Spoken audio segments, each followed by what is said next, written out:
Hello and welcome. Welcome to this episode of the Daily Soul Bytes show. I am your host, Bolaabimbolaauthor. This is the show where we interview guest authors, coaches, and entrepreneurs in the field of spirituality, psychology, and leadership to share their insights for the expansion of collective consciousness. And today I have a very special guest. Her name is Icess Fernandez, all the way from Houston, Texas. Hi, thanks for joining me, Icess. Thank you so much, Bola. Thank you so much for having me. I'm excited to be here. And I'll read a bit about Icess's bio before we start. Icess is an author, an educator. She's a former journalist. She speaks to identity, love, mental health, racial trauma, and code switching.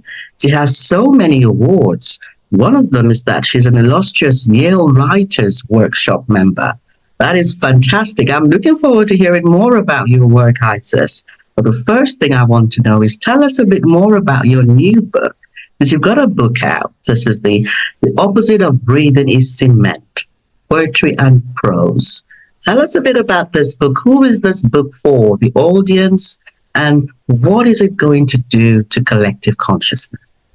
Well, that's a great question. Actually, I've never had that question before, and I wish more people would ask that question. Actually, so the book is a collection of poetry. It's a poetry collection, and it's for people who are looking to heal, to kind of understand what healing can look like. We all have an idea of healing is, oh, you wake up one morning and you're fine, everything's great. But healing is not that. It's very rarely that.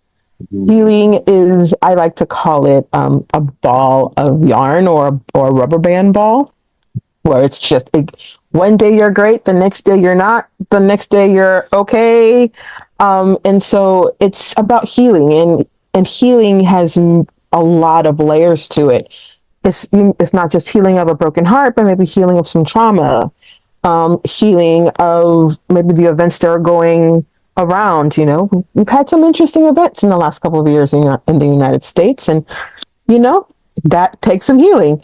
And so all of that informs the healing that you would have to do on the other spectrum. So a broken heart and trauma, racial trauma, or a big traumatic event, plus anything that's going on in the world is all kind of like melding together. And so in this particular collection, you have that idea of healing one way. There's a piece talking about not being able to have children, and then there's another piece in there that talks about healing after a hurricane. What happened to Puerto Rico in Hurricane Maria? There's another piece talking about anxiety. There's another piece talking about suicide ideation. There's another piece talking about being Black in America. And all of those are big, huge traumatic events of which to heal. So if I were to talk about an audience member, someone whose book this is written for, selfishly, it's written for me, the book that I needed when I was healing, unselfishly. Was for people to see them, who need to see themselves and more than a victim, more than just this is happening to me. I want someone who reads it to say, you know what, if Icess could do it, then I can do it. This is doable for me. So I love that. I would love to hear something from the book. Okay. Because that's a very powerful range of different scenarios. Because trauma could be any event.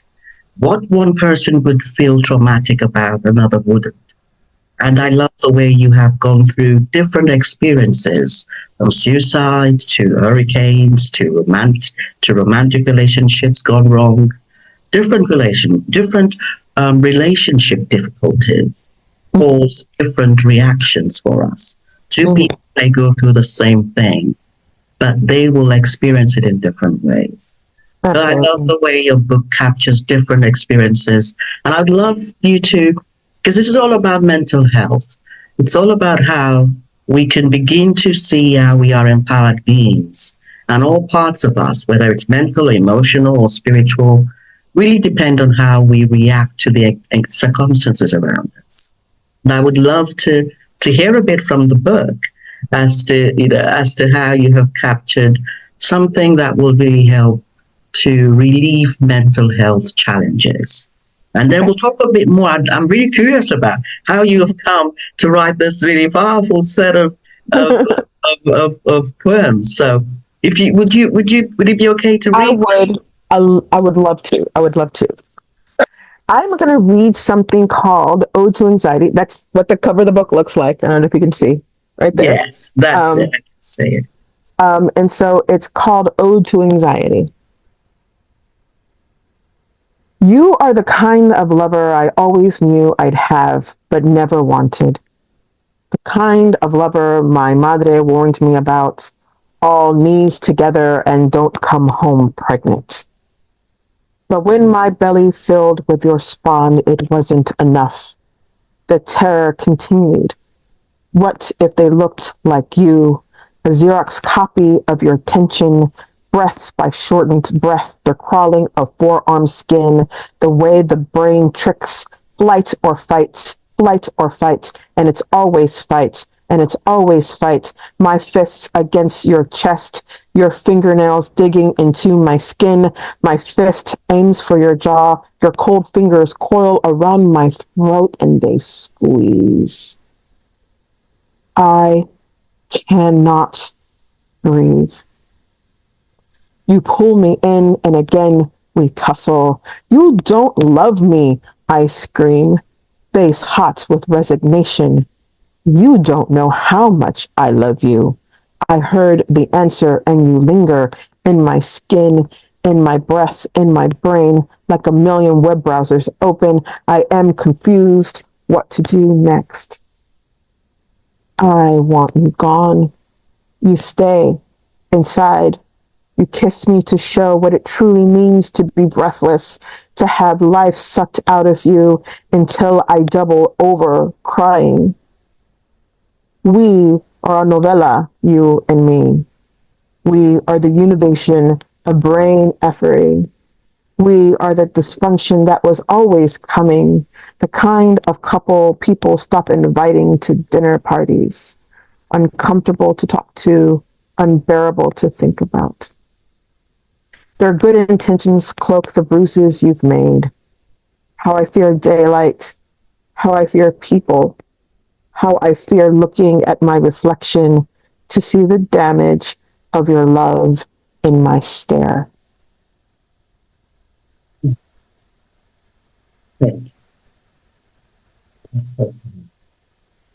That's so powerful. I love the very comprehensive capture of the pain of domestic violence. That's that's so powerful. How did you come to this place, Icess? How did you come to a place where you were able to capture this depth of this intensity of trauma? Um, yeah, so I am a person who had lots of suicide ideation, um, and lots of therapy, frankly. Um, and so I was diagnosed with anxiety and generalized anxiety and depression disorder after a weekend, 2015, I want to say. Um, we have Memorial Day weekend out here in the States. It's May. In fact, it's coming. My anniversary is coming up soon. My attempt anniversary is coming up soon. And so it was the end of May. We have a 3-day weekend, right? Most people are excited for a 3-day weekend, 3 days, not going to want to work. That's great. I left work on a Friday, and by Monday morning, I was still in the same clothes I was in Friday when I left work, and I hadn't stopped crying.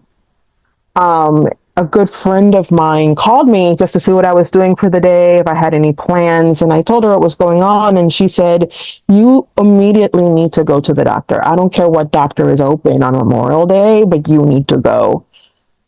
Prayerfully, wonderfully, the universe provided, and my doctor, who was across the street, his office is across the street, was open on Memorial Day. It was very strange to me.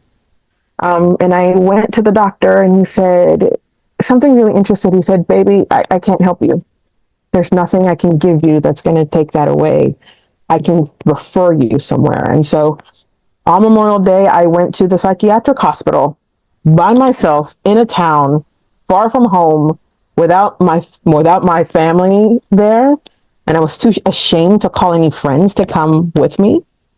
And so it was at that moment, they diagnosed me. They didn't admit me, but they did diagnose me with that. And the psychiatrist there, I had to follow up with the psychiatrist who reaffirmed the diagnosis and was able to give me some medicine, right, for it.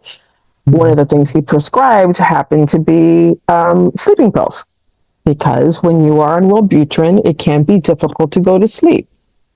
Now, why would he prescribe sleeping pills to someone who is depressed? I will never understand.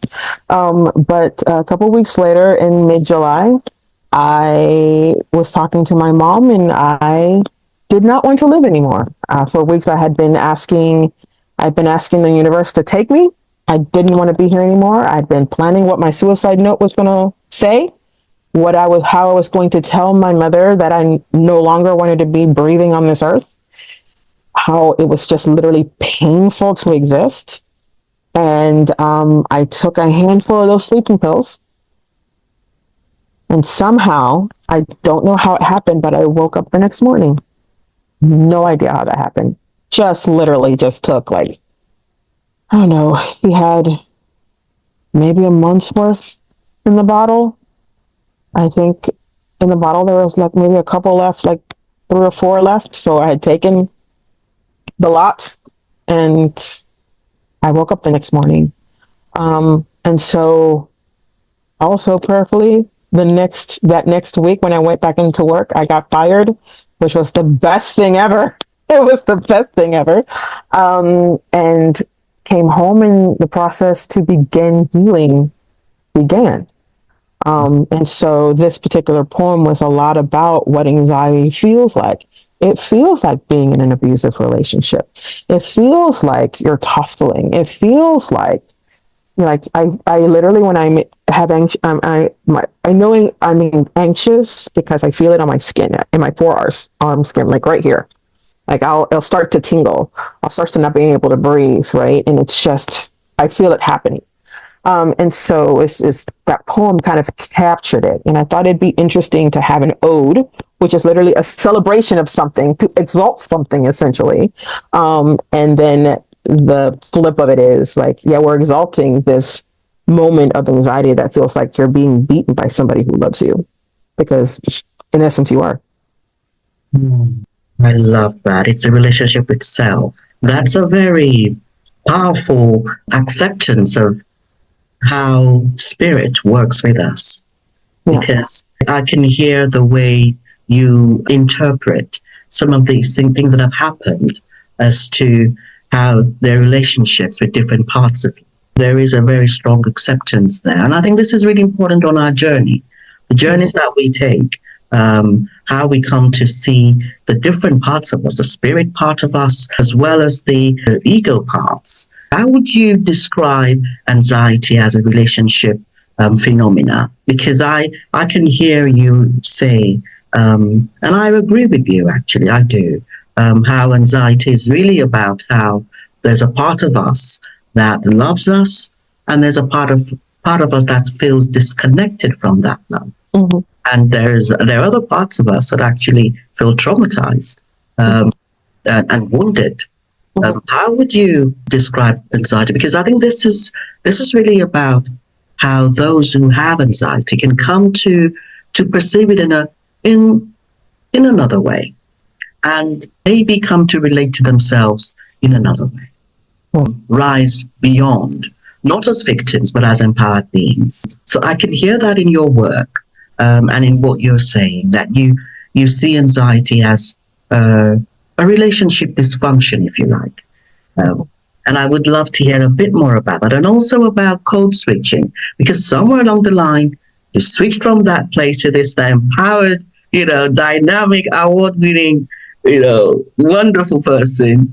So a bit about that, about our anxieties, that relationship dysfunction, and some of the tools like the code switch, and that kind of helped you to be who you are now. Oh, that's wow. How do I start? So let's talk about anxiety and like the connection and the disconnection, right? I've done a lot of like thinking and a lot of deep, some shadow work, not deep shadow work, not quite there yet, but the shadow work is happening and it's doing and it's very necessary. Um, the idea of a connection and a disconnection is really interesting because you know, about a year ago, kind of talk about disconnection. I disconnected from a love that I thought was real. Um, and so a lot of my friends were like, well, you're not over it because you don't have self-worth. And I thought about it. I'm like, no, I do. I do, but there's another type of disconnect, right? It's just like, it's not a like, oh my God, I can't live for the rest of my life without this person or this love. It wasn't that type of thing, but it was a disappointment that I couldn't quite like put words to. I knew what it felt and I knew what it meant, but I couldn't quite name it, right? And anxiety is like that, right? Because there's the idea of like, yeah, especially if you're highly functioning, if your anxiety is highly functioning, of which mine is, like, yes, I know how to do X, Y, C, and ABC. I've done it a million times. But it's the million and one first time that you do it where the anxiety hits and that voice in the back of your head says, no, you can't. Or, you know what? Like, you're going to fail at this like you failed everything else. You know what I'm saying? The self that loves you is all loving. It's a rose quartz is what it is. It's a heart, right? The self that doesn't love you, or the self that doubts you, or the self that says you can't do it, or the self that brings apart the anxiety, that's the self that is the part that doesn't love you, right? It's the part that needs to heal on its own, right? It needs to heal. So usually what I do is I literally talk to it. I talk to my anxiety. I talk to it and say, all right, yeah, this is the million and first time we have done this. However, we can do it and we have done. I don't know where you're at today, but today is not the day. I think I need you to sit down today. We can talk about this later, right? I talk to it and it's literally talking to your shadow self or like your inner child type of situation, the part of you that still needs to heal, and having a conversation with it. And I think that's how I've come to it. That's how I've been able to do something that's close to that resembles healing, I think. Because you never really heal from depression. You never really heal from that. You just learn to deal with it. You have like your bag of tricks to deal with it. And that's one of mine. Just like we are going to have a conversation. And sometimes I will sit in my room and just talk to myself. And other people will think that I'm crazy, but those people are not in my head and that's fine. Me being able to talk is it's almost like a self-soothing technique. And just recognizing that part is not me. That's the sabotage that's coming. That's the shadows, not even the shadow self. It's just like the little girl, the inner child that is saying that you can't do it, who's so nervous.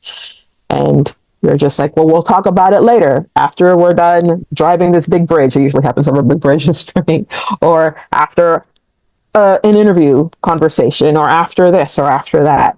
And then we do have the conversation. It's like, and we analyze, okay, what about that made you nervous? What about that gave you anxiety? And we go down the rabbit hole that way. Did I answer your question? I feel Beautiful, like beautiful. No, it's a fantastic way of really bringing together that polarity within. Mm-hmm. And we all have that polarity within us. We all have different parts of us that are separate from that true self, and I call it the higher self. This is our unconditionally loving self. And there are so many different tools that we need to have. And I love the trick box or the toolbox or something. Yeah. That really we all need to have. And we all have different things that work with us. We could be taught, that inner inquiry, or self-talk, self-soothing. It could be journaling. It could be meditation. And Mm-hmm. it's all about bringing all these different parts back together with love. Because Mm-hmm. hate doesn't get us anywhere. It's love. Absolutely. It's compassion, bringing that, letting that part that is struggling, getting that part to a place where that part can surrender and feel safe. Mm-hmm. And it's not a one-time thing. It happens again. And that's the thing that I think a lot of us think, that it's a one-time thing. Once I'm done with this, I will never have suicidal thoughts again. I will never feel depressed again. It's a journey, and it's Mm-hmm. always the ups and downs. It's about how we come to express that love again, again, again, again, and again, and again, and again. And it's ongoing. It's ongoing. And it's Absolutely. having that toolbox, your book, my book. I've also got a book, the Daily Soul Bytes book, Ooh. contains a lot of golden nuggets about how we can bring that integrations, really connect that physical ego self much more. The physical ego self with so many identities, connect that physical ego self much more with that true higher self, with love and compassion. So I love that. I also agree with you about how anxiety is a relationship dysfunction, and relationship itself, because we sometimes blame the others, we sometimes blame our external relationships, but that internal relationship is so key. So I love that. I would love to talk a lot more actually about the code switching and how it impacts the lives of those who live it. What is code switching? Code switching is when you go from one experience to another seamlessly. For us, usually when code switching is done like in public, it's usually going from maybe the professional voice to the voice you use with your friends. Like that's a good way of describing it.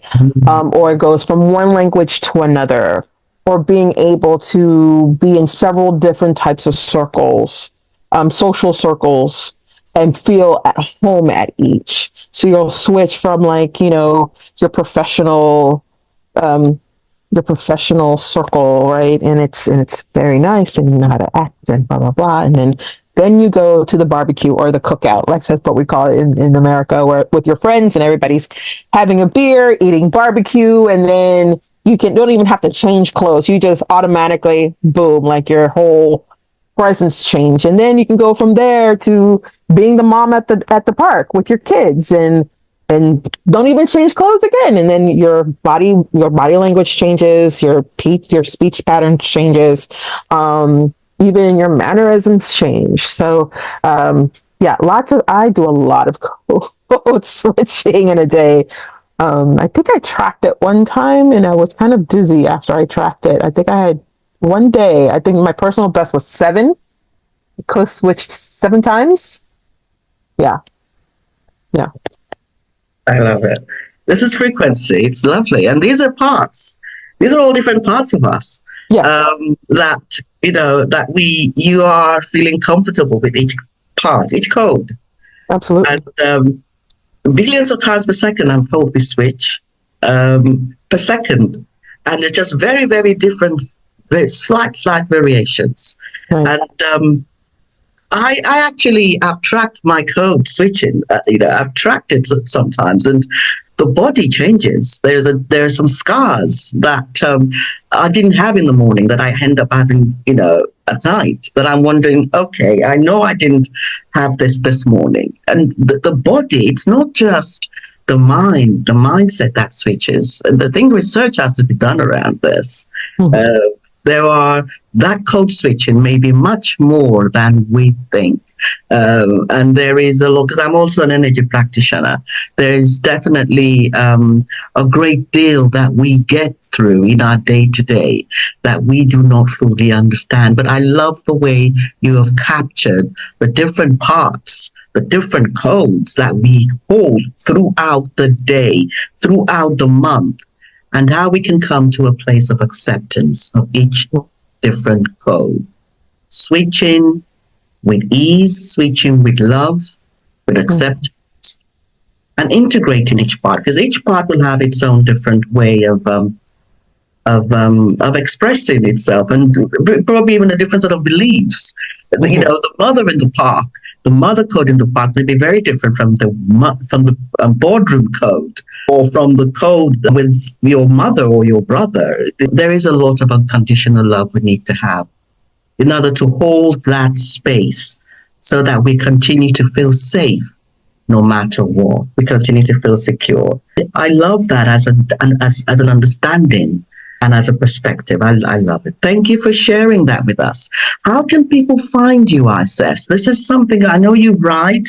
You write a lot. Tell us something about where your writings can be found, online or elsewhere. Absolutely. So definitely the book is out. So you can definitely, and it's everywhere books are sold. And I can be found definitely on my newsletter. It's icess.substack.com, or you can go to my website and find it there, which is icessfernandez.com. It's my newsletter. So it's icess.substack.com. It's called Dispatches from the Keyframe. So it's like a missive, a short story, a poem, or just what's going on in my life. Right now, we're talking a lot about publication life, because it's been interesting being on this side of being published. So it's a lot of like things like, did you know how exhausted you would be when you release your book? No one said anything about that, but here it is. We are exhausted. I can speak about that. Definitely. So tiring. No one told me. Had I known, I would have taken more naps, I think. Because sometimes we think just writing the book and getting it out is all you need to do. Exactly. Post-publication is an entirely different stage. What are some of the key tips you would give? Because you are definitely an accomplished writer, to actually also not just have the books available online, but to also have it available in bookstores. That's another level. What are some of the tips that you would give post-publication to potential writers or those who have already published their books? Did you do your publishing, self-publishing, or traditional publishing? Traditional publishing. So I have a publisher who published it. Fantastic. Four Palaces. Hello, Four Palaces. And so what are some of the tips that you would give to make it easier for those who are thinking about this or who have just published? Okay. I think the biggest tip I can give, enjoy the creation process, right? Like, enjoy it so much, because once someone says they want to publish it, or once somebody says they want to represent you, your beautiful creation that you have lovingly put together now becomes a widget. It becomes something that needs to be sold. And thus, it no longer belongs to you. It belongs to everybody else who's going to do the book cover, who's going to be editing, who's going to be marketing, who's going to do all the things, right? And so it becomes a product. And there's nothing wrong with it, but you no longer have ownership of it, 100% ownership of it. You have some ownership still, right? Because it's your vision. But at that point, like, if you wanted to change something, you can't just go into a Word document and change it. Now, when you change it, now we have to have like a little consult. What do you guys think if I move this comma like 2 words down? And so enjoy the creation of it, and know what the vision of your piece is before going down the publication route. Because once it's a widget, everybody else is having their input. And then the other thing I would say is get a lot of rest. Get a lot of rest, because once it publishes and it's out and about and you're selling said widget, it's going to, if you are an introvert, like I'm an introvert, it's a lot on you. So take the rest where you can take the rest. Go out with friends. Get a weekend away when you can. When there is opportunity to rest, take every opportunity to rest, most especially if you are an introvert. those are my my two big ones. Oh, that's beautiful. I totally agree, because it's one thing to have a baby that you just give birth to, and then you suddenly Right. realize that you're in a room full of lots of midwives, and some midwives agree with you, some don't, and Yeah. And there they has don't agree with each other. it could get pretty chaotic, and there has to be a degree of detachment. I totally agree, Yeah. detachment, but a belief in yourself, that vision, to really Mhm. believe in yourself, and I think self-publishing is slightly different from traditional Yeah. publishing. You still, you're on your own boat, Right. uh, and you You still hold own all your the cards. Yes, yes, but you're Yeah. on your own, and there's also a lot of there are pros and cons. But there's a Yeah. lot of letting go, a lot of detachment. But a Yeah. belief in oneself is key, and I totally agree with the rest. Having a lot of time to connect with that true self with me, because that's rest is not just because sometimes we're sleeping when we're not resting. Right. Really coming to a place of restoration, to Hmm. feel, to really come to your true self. If it's through breathing, through relaxing, sleep sometimes is not enough. Right. Right. Right. You really want to restore. Right. I think I totally agree with that. So thank you Yeah. so much, Isis. Do you Yeah. have any final words for us today before we go? Oh wow. Um, Other than buy the book, which I'm always going to say. Yes. Um, I think one of the things that something that I was kind of noodling about today, because I try to meditate every morning, and one of the things that my therapist and through meditation I was thinking about is letting go of the people you were to become the person you need to be. That was today's message. Today's message to meditation. The idea of take the opportunity to mourn the person you were. They made you who you are, but they are not who you are. And know the difference. And so take the time to mourn them, maybe more honor them than mourn, right? Honor that Yes. old version of you. Just like I honor the old version of me who wrote some of these poems, and say thank you to them for taking you as far as they could. Now you're in a new version, a new version of yourself. It's a death and rebirth, right? There's a constant death and rebirth.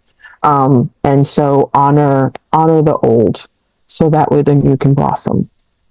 Beautiful, beautiful. Oh, that is so powerful. I totally agree. And over the years, I've understood that in order for us to experience something new, we need a new version of ourselves.